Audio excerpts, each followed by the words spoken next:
Have you ever tried to talk to someone about something important and the conversation blew up in your face?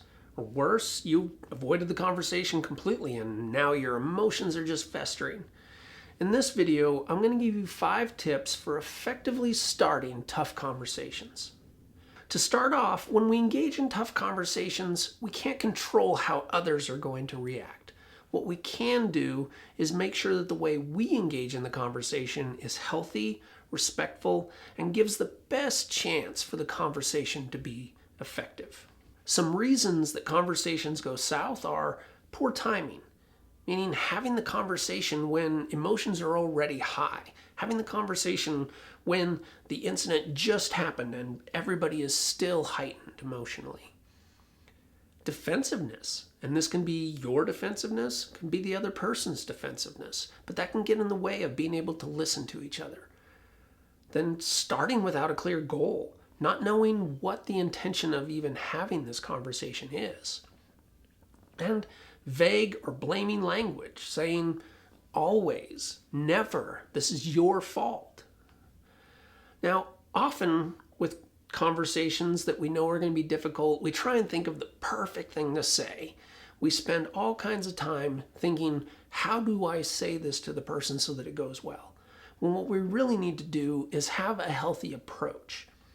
The conversations aren't going to be perfect. Emotions are still going to be present. The goal is to be clear, calm, and respectful even during these hard discussions. We want to set ourselves up for success.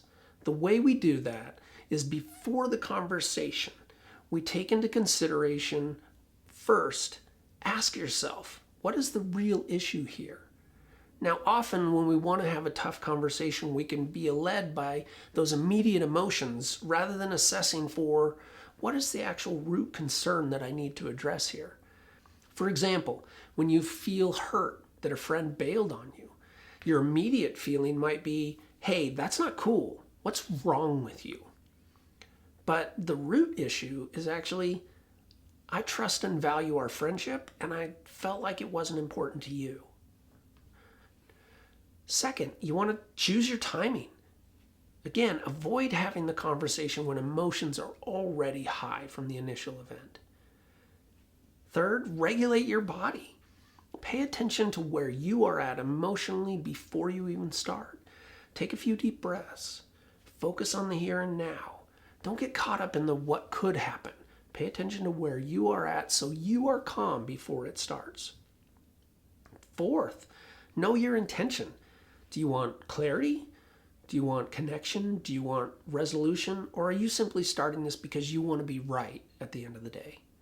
Know what your intention is before you engage in the conversation. And then plan to be specific. Don't use always or never. Don't generalize. You want to talk about the specific event that needs to be addressed.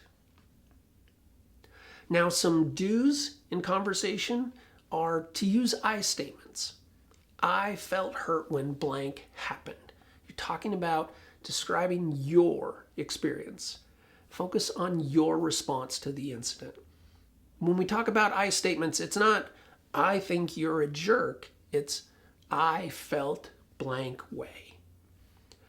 Then pause if your emotions begin to escalate or you're uncomfortable with their intensity level. But don't judge their emotions. Don't tell them they need to calm down.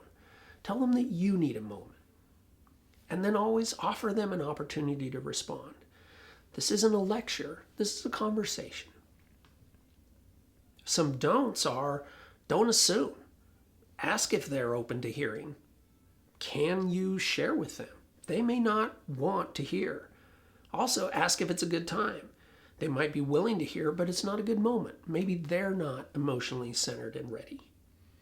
Don't interrupt them when they're talking. Don't try and win the conversation. It's a discussion to aim for your goal. Don't psychoanalyze them. Don't come up with reasons why they did what they did. Don't attack their character. Stay focused on their behavior. This isn't about you deciding what is behind their behavior. It's just you discussing how their behavior impacted you. And don't bring in past issues. Keep focused on the present circumstance, on the present incident. Don't bring up a list of complaints.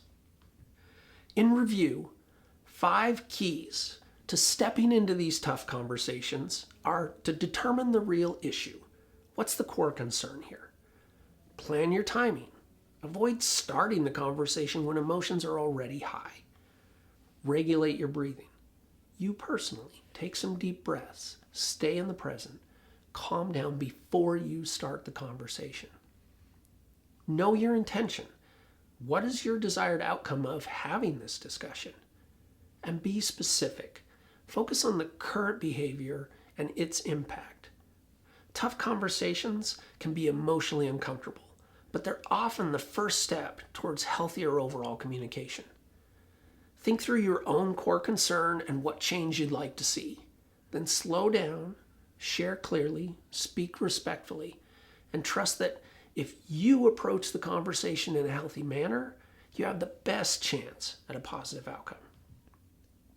Before you go, hit the like or subscribe button, and we'd love to hear from you, so please leave your thoughts in the comments below. I'm Dr. Mickey Becker with Mood Forward.